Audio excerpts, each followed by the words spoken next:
মেয়ে ছেলেরা আমার কোনো গয়না দিতে হবে। এ নাও, এটা পরে যাও। মা বিয়ে বাড়িতে যাবো, আমার বিয়ের গয়নাগুলো আনিয়ে দিন না।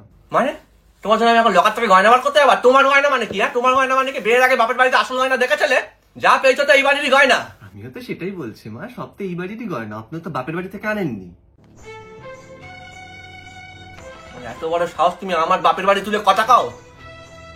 আমার বিয়ের গয়না দেখবে না, তোমার পুরো গোষ্ঠীর মাথা ঘুরে যাবে। হ্যাঁ থাক বাবা, তাহলে নয় নাই দেখুন।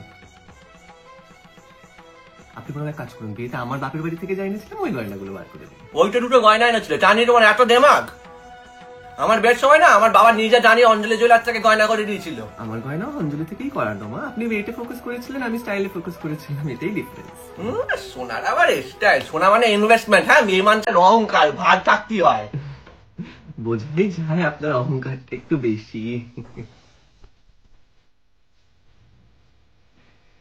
বাড়াবাড়ি করবে না কিন্তু তুমি। আপনি এক কাজ করুন, আপনার সব গয়না আপনার পুটলিতেই ঘুরে রাখুন, আমি আপনার ছেলেকে বলছি বরং গড়িয়ে দিতে। এমনি তো অঞ্জলি জুয়েলার্সে যা সেল চলে, ধনতেরাসে সেল, ক্রিসমাসে সেল, ভ্যালেন্টাইন্সে সেল। হ্যাঁ, এইটাই তো তোমার আসল ধান্দা, আমার গোপালের টাকা নষ্ট করা, লোভী মেয়ে ছেলে। লোভ তো হবেই মা, মেকিং চার্জেসে এত বেশি ডিসকাউন্ট, আর আপনিই তো বললেন সোনা মানে ইনভেস্টমেন্ট। আপনার ছেলের টাকা ধ্বংস কোথায় হবে? ইনভেস্টই তো হবে। বাবা শুনছো? এখান থেকে দিচ্ছি, এখান থেকে দিয়ে যাও।